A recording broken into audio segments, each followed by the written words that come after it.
Halo, welcome di Autoviews channel. Di video kali ini aku akan sharing tentang apa aja sih yang perlu diperhatikan ketika akan memiliki CR-V generasi ketiga ini, atau CR-V yang biasa disebut CR-V bongkok atau CR-V kura-kura. Nah, ya selain cat-catnya, bodinya, perhatiin pernah nabrak nggak, gimana kondisi catnya, apakah ada yang udah dicat atau belum. Nah, itu kelihatan dari luar ya, fisik. Nah, tapi apa aja sih yang hal-hal lain yang perlu untuk diperhatikan? Untuk bagian interior sendiri, nah ini penyakit CR-V bagi yang udah pemakaiannya udah cukup, mobilnya udah cukup lama juga ya, dari 2007 sampai 2012, jadi udah sekitar 10 tahun lebih. Jadi wajar ada kerusakan-kerusakan yang memang karena pemakaian. Nah, untuk yang paling umum, untuk kulitnya sendiri, nah ini nih pegangan ini, tapi ini bisa diganti sekitar 300.000 ya, tergantung tempat juga. Kemarin ditawarin, ada yang nawarin ini 300.000, nggak tahu nih 300.000 tergolong mahal atau biasa aja atau murah malah. Dengan bahan ngomongnya sih original, tapi nggak tahu juga, aku belum megang, belum lihat juga barangnya. Nah, yang kedua juga untuk jok kulitnya, nah ini nih penyakit juga nih, sering masalah di sini. Ini karena orang turun naik ya, ini umum terjadi juga. Ini karena pemakaian juga sih. Sisanya jok ini sih lumayan cukup kuat ya untuk kulitnya. Ini karena di sini mungkin ada sambungan juga ya. Ya kalau untuk setir gitu dia aus sih wajar banget ya. Nah, berikutnya adalah apa aja sih fitur-fitur di mobil ini yang kadang-kadang suka bermasalah. Nah, ini ketika kita hidupkan, ini lampu semua harus hidup, lampu airbag, coba lagi deh. Nah, hidupin lagi. Nah, ada VSA, ABS, airbag, aki, oli, cek engine semua harus nyala. Dan beberapa detik kemudian ini mati nih, posisinya udah mati. Ini kalau dihidupin, dimatiin, dihidupin, dia nyala.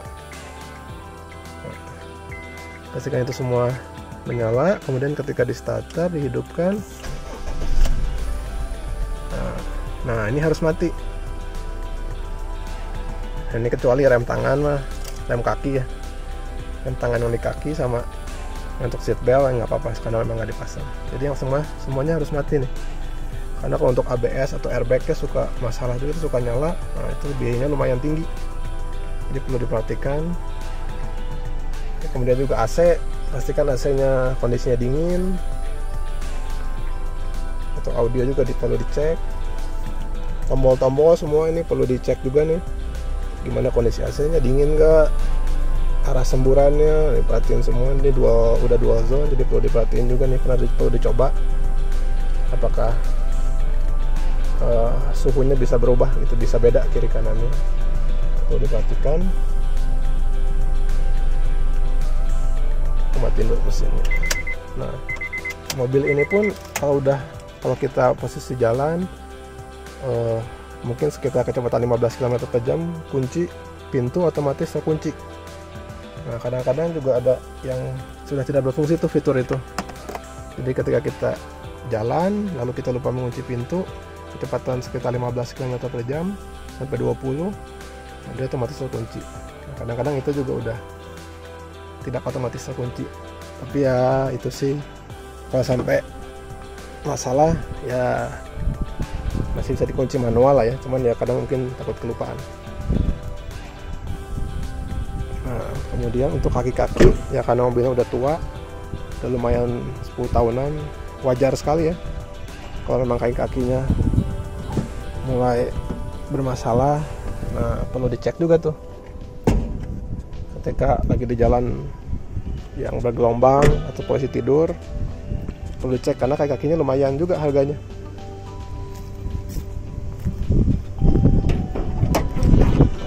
Mesin sebentar. Kaki perlu dicek,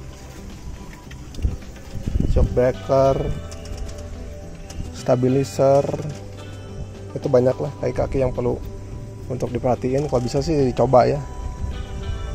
Nah kemudian kalau untuk mesin sendiri sini cenderung kuat untuk mesinnya, cuman dia agak lemah di faktor-faktor pendukung dari mesin ini sendiri gitu, dari seal-seal sih, terutama packing seal lumayan sering bocor ya untuk mobil ini, terutama yang dipakai tiap hari, kilometernya udah lumayan jauh, pasti seal-seal sih udah mulai bocor. Itu perlu diperhatiin juga untuk seal-seal VTEC depan belakang. Lalu kemudian di belakang ada seal dudukan itu apa, dudukan filter oli juga sering bocor. Terutama power steering sini sering banget, termasuk ininya, selang-selangnya ini udah kaku juga nih. Ini mobil bocor 65.000 kilo, tapi juga udah lumayan ada remes-remes sedikit-sedikit. Dan kalau power steering ini bocor, di bawahnya dinamo alternator, jadi ya perlu untuk diperhatiin benar-benar nih, jangan sampai olinya menetes ke alternator, nanti bisa konslet. Lalu packing karter di bawah. Nah berikutnya ada di AC. Kalau AC sendiri, nah ini ada kipas, ada dua, ada kiri ada kanan, ada extra fan, ada yang untuk radiator. Ini pun perlu dicek, jadi ngeceknya gimana, pastiin ketika nyalain AC ini kipas kiri maupun kipas kanan ini harus berputar dua-duanya. Yang ini pernah ganti nih, kelihatan kan nih, udah disambung tuh. Nah ini tandanya udah pernah ganti nih untuk kipas extra fan. Mereknya Denso dua-duanya. Perlu diperhatiin juga nih. Kalau enggak, kalau salah satu mati, biasanya mesin atau AC-nya jadi kurang dingin. Lalu selang-selang ini, selang AC pun suka bocor. Ini yang selang 5/8 nya, ataupun selang yang di bawah, selang yang setengahnya. Nah ini, nah yang ini juga sering bocor. Itu freonnya habis biasanya kalau sampai bocor. Atau penyakit AC berikutnya, biasanya magnet clutch di kompresor itu nggak jalan. Gitu. Kalau untuk AC. Nah ini modul ABS-nya juga suka bermasalah juga nih, atau modul airbag-nya juga bisa bermasalah juga, jadi memang perlu untuk diperhatikan untuk elektriknya. Mounting, nah ya, mounting juga jangan disepelekan karena harganya lumayan mahal, apalagi untuk yang original bisa sampai di atas 2 juta ya untuk yang original. Ini pakai 3, jadi kalau kondisinya udah kurang bagus baiknya diganti. Tapi ini fast moving juga ya, jadi memang ini umur pemakaian aja sih.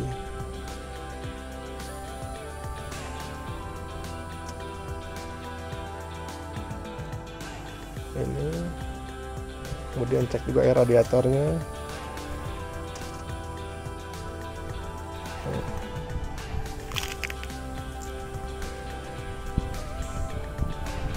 Gitu.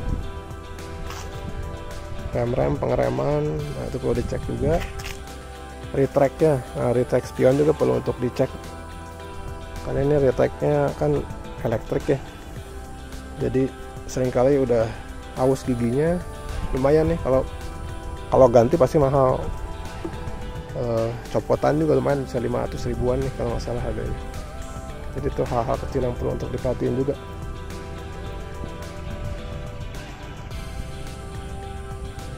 Sisanya mobil ini cukup bandel. Untuk eksterior sendiri mobil ini bisa dibilang cukup kuat ya. Eksterior untuk yang 2400 ini lebih kuat. Kemudian untuk matic sendiri pun ini cukup bandel juga ya, asal yang penting kita sering ganti oli. Dan kalau bisa ketika kita beli, kita coba dulu matic ya, apakah nggak jeduk, atau perpindahannya halus nggak, lemot nggak, atau kadang-kadang juga ada yang nggak mau pindah. Nah itu perlu untuk dicoba, karena untuk perbaikannya lumayan sih untuk matic seperti itu. Nah, itu sih kurang lebih hal-hal yang perlu diperhatiin ketika membeli mobil ini. Overall mobil ini nyaman ya, dengan konsumsi bahan bakar yang ya nggak bisa bilang irit ya, jadi harus pintar-pintar mainin kaki supaya nggak terlalu boros. Kalau yang pakainya cukup agresif bisa 15, 16. Tapi kalau pakainya santai ya bisa 17, 18 bisa lah di dalam kota.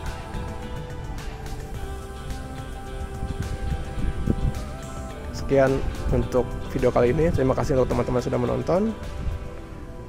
Tonton juga video-video lainnya. Bye bye, thank you.